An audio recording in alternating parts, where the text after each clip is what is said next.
Bathroom ഏരിയയിൽ ശ്രീതു നിൽക്കുന്ന സമയത്ത് അവിടേക്ക് ജിൻഡോ കടന്നു വരുന്നുണ്ട്. ജിൻഡോ കടന്നു വന്നിട്ട് അവിടെ ശ്രീതുവിന്റെ അടുത്ത് പറയുന്നുണ്ട്, ഇത്തവണ ഞാൻ ക്യാപ്റ്റൻ ആവാനായിട്ട് മത്സരിക്കുന്നുണ്ട്, എനിക്കൊന്ന് വോട്ട് ചെയ്യണേ എന്ന് ശ്രീതുവിന്റെ അടുത്ത് പറയുന്നുണ്ട്.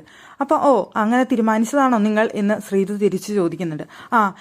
അർജുനും നിൽക്കുന്നുണ്ട്, ഞാനും നിൽക്കുന്നുണ്ട്, ഞങ്ങൾക്ക് രണ്ടുപേർക്കും വോട്ട് ചെയ്യണം എന്ന് പറയുന്നുണ്ട്. അല്ല, ഞങ്ങൾക്ക് രണ്ടുപേർക്കൊന്നും പറഞ്ഞില്ല, എനിക്ക് വോട്ട് ചെയ്യണം എന്ന് പറഞ്ഞു. അർജുനൊക്കെ നിങ്ങളൊക്കെ കൂടി ചേർന്ന് പ്ലാനിങ് ആണോ എന്ന് ശ്രീതു തിരിച്ചു ചോദിക്കുന്നുണ്ട്. അതെ അതെ, ഞങ്ങളങ്ങനെ തീരുമാനിച്ചിട്ടുള്ളതാണ്. അപ്പോൾ ഞാൻ നിർബന്ധിക്കുന്നൊന്നുമില്ല, പറ്റിയാൽ എനിക്കൊന്ന് വോട്ട് ചെയ്യണം. ഞാൻ അർജുനോട് പറഞ്ഞ് ഏൽപ്പിച്ചിരുന്നു ശ്രീതുവിൻ്റെ അടുത്ത് പറയാനായിട്ട്, അർജുൻ പറഞ്ഞിരുന്നോ എന്ന് ചോദിക്കുന്നുണ്ട്. അപ്പോൾ ശ്രീതു പറഞ്ഞു, ഇല്ല പറഞ്ഞിട്ടില്ല എന്ന് പറഞ്ഞു. എങ്കിൽ പിന്നെ എനിക്കൊന്ന് വോട്ട് ചെയ്തേക്ക് എന്ന് പറഞ്ഞുകൊണ്ട് അവിടെ ജിൻഡോ പോകുന്നുണ്ടായിരുന്നു. എനിക്ക് തോന്നുന്നു ശ്രീതു ഇതും ഒരു ഗെയിമിന്റെ ഭാഗമായിട്ട് എടുക്കാനുള്ള ചാൻസാണ് ഞാൻ കാണുന്നത്. സത്യത്തിൽ ശ്രീതു അവിടെ അർജുൻ ഫേക്കാണെന്ന് റിപ്പീറ്റ് ചെയ്ത് പറഞ്ഞുകൊണ്ടിരിക്കുകയാണ്. അപ്പോൾ അർജുനും ജിൻഡോയും ഒക്കെ ചേർന്ന് അവർ ക്യാപ്റ്റൻസി പ്ലാൻ ചെയ്തു.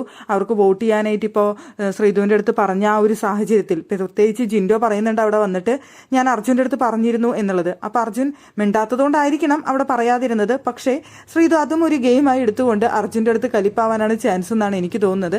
അർജുൻ ഫേക്കാണ് എന്നുള്ളതിനെ കൂടുതൽ തെളിവായിട്ട് ശ്രീതു ഇത് എടുക്കുമെന്ന് തോന്നുന്നു. എന്തായാലും ജിൻഡോ എന്തായാലും ക്യാപ്റ്റൻസിയിലേക്ക് മത്സരിക്കാനായിട്ട് തീരുമാനിച്ചിട്ടുണ്ട്. ജിൻഡോയും അർജുനുമാണ് അവർ മനസ്സിൽ കണ്ടിട്ടുള്ളത്. അതിൽ ആരായാലും പ്രശ്നമില്ല എന്നുള്ള ലെവലിൽ. പക്ഷെ ഈ ആഴ്ച ഇനി വേറൊരു ക്യാപ്റ്റൻ ഉണ്ടാവോ? ഈ വീക്കെൻഡ് അങ്ങനെ ലാലേട്ടൻ വരാത്തത് കൊണ്ട് നെക്സ്റ്റ് വീക്കിലേക്ക് വേറെ പുതിയ ക്യാപ്റ്റനെ തെരഞ്ഞെടുക്കുമോ ഇല്ലയോ എന്നുള്ളത് ഒരു കൺഫ്യൂഷനുള്ള കാര്യമാണ്. എനിക്ക് തോന്നുന്നു ലാലേട്ടൻ വന്ന് പോയതിന് ശേഷം മാത്രമേ നെക്സ്റ്റ് ക്യാപ്റ്റൻസിയും നെക്സ്റ്റ് നോമിനേഷൻ കാര്യങ്ങളും ഒക്കെ ഉണ്ടാകാനുള്ള ചാൻസ് ഉള്ളൂ.